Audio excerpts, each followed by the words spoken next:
¿Qué tal, amigas y amigos de Libros a la Mesa?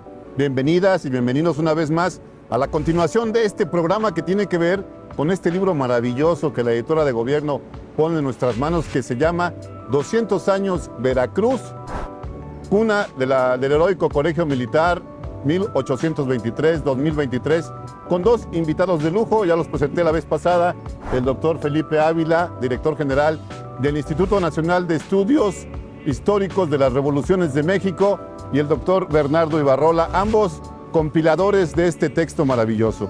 Bueno, Bernardo, quisiera hablar contigo acerca de tu capítulo en particular, que tiene que ver con este periodo de los egresados del Colegio Militar durante la Revolución. Sí, bueno, es un tema que tal vez sea, de hecho sirve muy bien como contraste de lo que platicábamos en la emisión pasada sobre Felipe Ángeles. Se trata de un estudio que se me ocurrió hacer en función de un grupo. En lugar de pensar en una persona, pensé en cuál era la relación entre los egresados del Colegio Militar y el Ejército Federal en la Revolución. Y entonces, al hacer el estudio, con lo que me encuentro en realidad es con que lo que ocurre en el Colegio Militar se parece mucho a lo que ocurre en el país. Es decir, el Colegio Militar se convirtió en un lugar de instrucción de élite, muy importante, como decía Felipe en la emisión pasada. Gente como Felipe Ángeles, pero otras personas como Rollo Navarrete o como otros militares de la generación o de la época, tenían formación que no se impartía ni siquiera en el momento en la escuela de minas. Es decir, el Colegio Militar llegó a ser un lugar donde había cátedras absolutamente revolucionarias. Por ejemplo, la primera cátedra de concreto armado del país fue en el Colegio Militar. Y entonces se convirtió en una escuela de altísimo nivel, pero se fue alejando del cometido principal de una escuela militar, que es formar oficiales para conducir tropas para las operaciones militares. Y entonces el Colegio Militar se fue dividiendo de forma no exactamente explícita, pero sí muy clara, en dos grandes grupos. El grupo de los ingenieros y artilleros, o lo que se conocía como las armas facultativas, y el grupo de los oficiales de infantería y caballería. Y entonces resulta que los oficiales de las armas cultas, los ingenieros, los artilleros, eran muy poco militares. Eran muy ingenieros, pero muy poco militares. Mucha teoría y muy poco contacto con el mundo real y con las operaciones militares. Ángeles es una excepción, Rollo Navarrete es una excepción, pero son en realidad excepciones, porque el conjunto de egresados de esa época, pues en realidad se trataba de un conjunto de egresados de una escuela de élite para la élite. Claro. Que tenía en realidad muy poco que ver con el ejército. Se podría decir que eran como tecnócratas de la guerra. Muy parecido. Sí, ¿no? Muy, muy parecido. Y entonces es muy interesante porque los buenos mandos que se formaron en esa época y que sobrevivieron a la revolución, se llevaron ese conocimiento y aprendieron que el nuevo colegio militar, el que hace el régimen por-revolucionario, no repite el mismo error. Y el colegio militar, que se funda de forma muy trabajosa en los años 30, a partir de los años 30, se encarga de hacer una oficialidad que esté siempre en contacto con el mundo militar y que en realidad provenga del mundo popular, que es el que alimenta al ejército. Es decir, es una oficialidad excepcional en toda América Latina, porque es una oficialidad que proviene del pueblo. Ningún otro país de América Latina tiene una oficialidad con esas características. Claro. Oye, y bueno, doctor, quisiera tratar con usted. El libro tiene muchos bocadillos históricos, para mi punto de vista, muy digeribles, muy agradables, pero uno de los que me llamó más la atención es este asunto donde habla de los niños héroes de Chapultepec, ¿no? Este episodio histórico que se nos ha vendido desde la oficialidad, con una narrativa muy particular que tiene que ver con ensalzar a estos muchachos que murieron en aquella gesta, pero en este libro se toca de una manera muy particular y me parece un acierto de eso. Sí, desde luego, pues la gesta heroica de la defensa del Colegio Militar del Castillo de Chapultepec es uno de los episodios clave, no solamente de la historia militar de México, sino de la historia general de México. Pues gracias a lo que ocurrió, se ha podido rescatar el espíritu cívico de la niñez, de la juventud y del pueblo de México. Y bueno, este episodio como lo señala usted, trata de abordarlo desde una óptica distinta, no desde la historia de bronce, no desde las estampitas que nos hacían leer en la primaria, de esas monografías de papelería, con personajes muy romantizados, muy idealizados. Bueno, que servían a un discurso oficial. Sin duda, pero creo que justamente una de las cosas que merecen valorarse y reconocerse de este gobierno es que se ha empeñado como ningún otro desde que yo tengo memoria para difundir la historia de México, para que el pueblo de México conozca la historia, para que la discuta y también para que se acerque de una manera más efectiva a ella y sí, que reconozca las grandes gestas de nuestra nación, pero no como el esfuerzo aislado de grandes personajes, sino como el esfuerzo colectivo del pueblo de México, que pues ha venido forjando su historia a través de una gran epopeya, sin duda, pero que tiene que verse desde abajo, no desde las cúpulas, desde quienes toman las grandes decisiones, sino de quienes efectivamente las llevan a cabo, de quienes participan, de quienes combaten, de quienes sufren, de quienes tienen aspiraciones, de quienes forman parte de una comunidad que toma decisiones fundamentales en su vida y que actúa con heroísmo, con patriotismo, con lealtad y que constituyen un gran ejemplo para las generaciones posteriores, ¿no? Entonces, la manera en que es presentado este acontecimiento es justamente así, claro, tratando de entenderlo, tratando de comprenderlo como parte de una reacción nacional ante una invasión que entrega la vida por eso, pero que a pesar de que fueron derrotados, de que tuvimos las tropas ocupando muchos meses la capital y buena parte de la República Mexicana, pues pudimos salir adelante, y pudimos salir adelante gracias a ese esfuerzo, a esa resistencia, que además pues nunca ha dejado de manifestarse, ¿no? Porque yo creo que ver desde una perspectiva de 200 años a una institución como el Colegio Militar es ver también cómo ha sido la historia de México en estos 200 años y cuál es la interacción que ha habido entre estas instituciones, esta en particular, y las Fuerzas Armadas y pues la gesta del pueblo mexicano, pero viéndolo así como gesta del pueblo mexicano, no nada más como unos cuantos personajes aislados extraordinarios, que es como estábamos acostumbrados a ver la historia antes. Y esta romantización de la historia de México es muy importante, según yo, porque en este momento pareciera que no importa la historia, porque ¿para qué quieres la historia si está la tecnología para responder las, entre comillas, grandes preguntas de la sociedad, ¿no?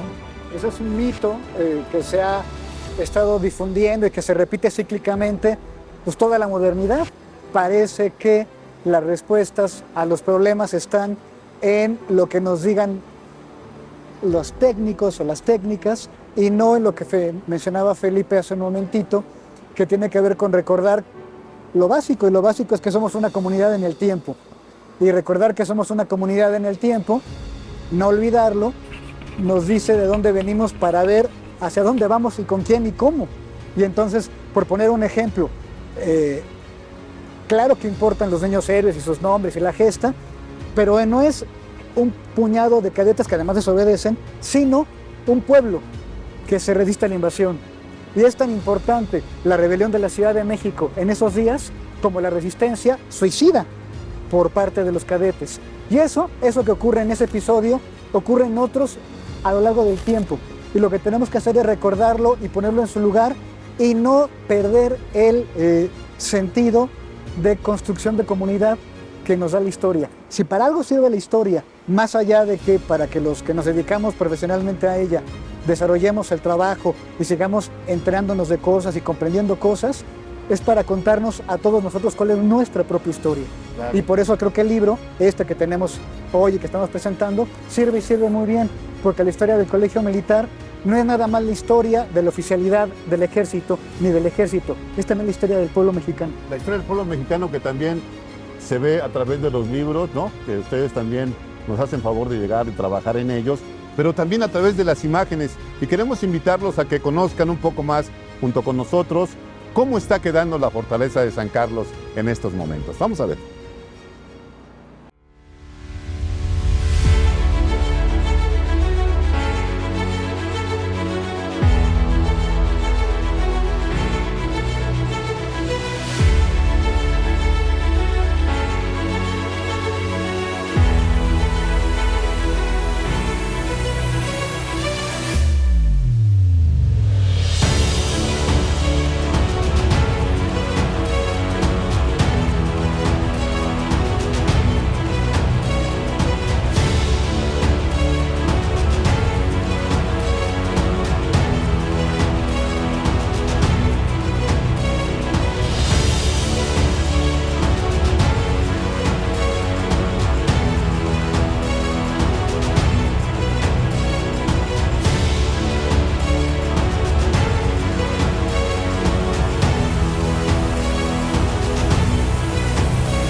Y bueno, doctor, hablábamos también de esta tarea que tiene el Colegio Militar de profesionalizar a los militares mexicanos, a los jóvenes que van a ser militares, pero en su época debe haber tenido mucha resistencia a estas cosas, ¿no?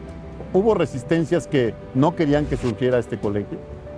Bueno, desde luego, como platicábamos en las emisiones anteriores, el Colegio Militar en sus orígenes, y sobre todo en buena parte del siglo XIX, es una institución de élites.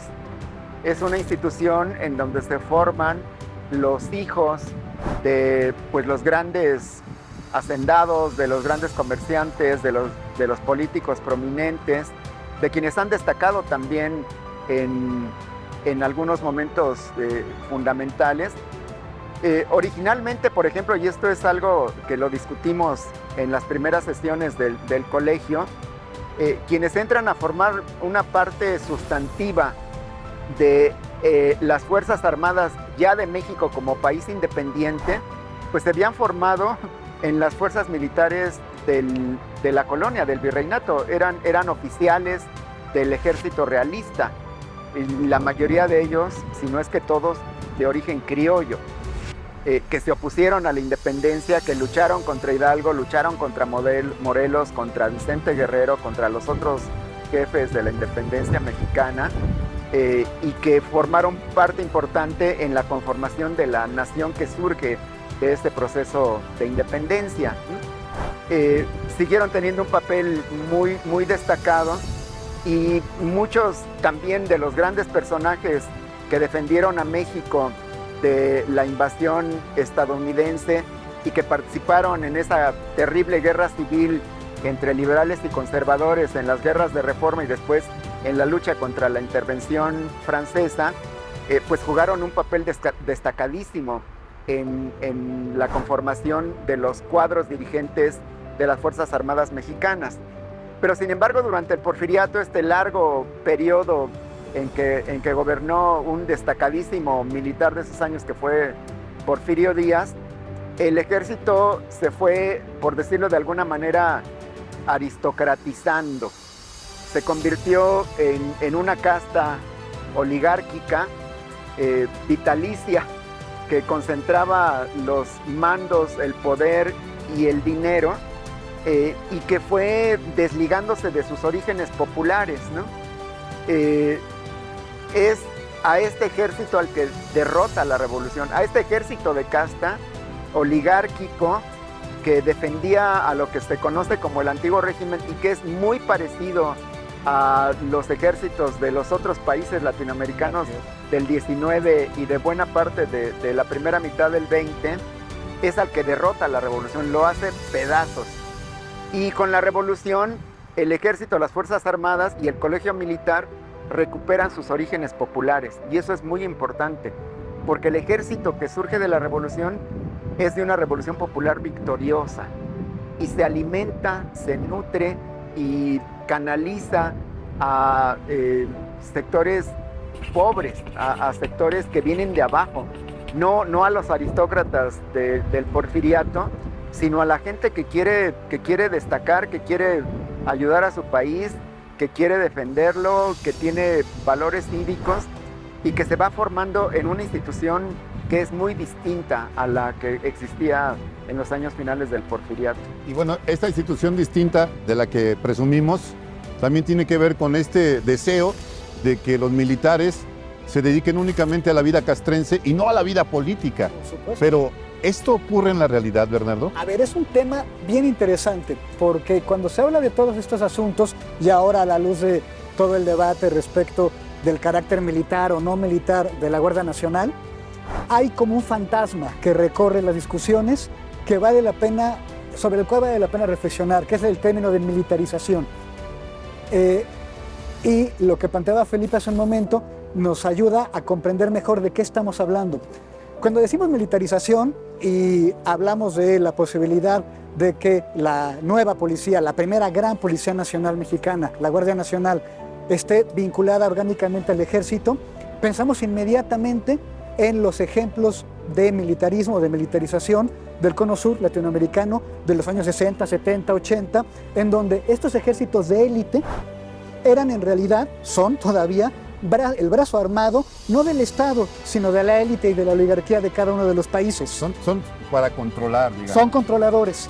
El ejército mexicano actual nace de una revolución, pertenece a un gobierno que durante mucho tiempo sí concentró autoridad y autoritarismo, pero en sus genes no está esa participación en la vida política, sino la subordinación al poder político.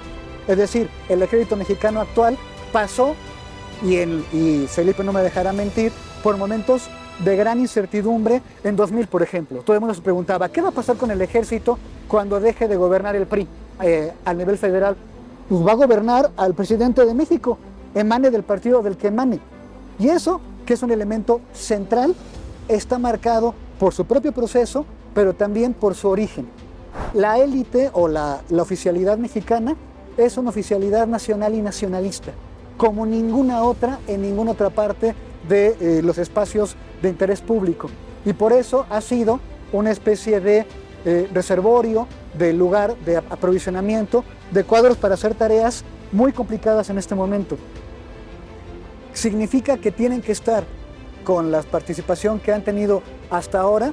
Supongo que no, pero es un proceso gradual en la medida en que el gobierno mexicano vaya recuperando espacios de su burocracia, de su enorme burocracia, y vaya aumentando su control en ellos. Es decir, en la medida en que los otros espacios de la burocracia mexicana, de funcionariado mexicano, vayan disciplinándose a la voluntad, no de un gobierno, sino de un pueblo que elige democráticamente a sus gobernantes. Esto dice Lorenzo Meyer en su texto, en su prólogo.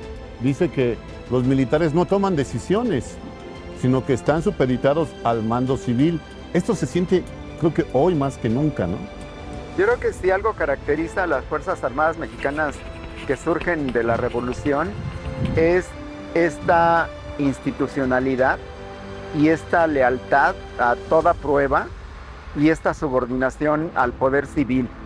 Hemos atravesado por épocas muy complicadas en los años 60, 70 del siglo pasado, cuando hubo grandes movilizaciones populares que protestaron contra el autoritarismo de los gobiernos priistas, contra la falta de libertades, contra la falta de democracia.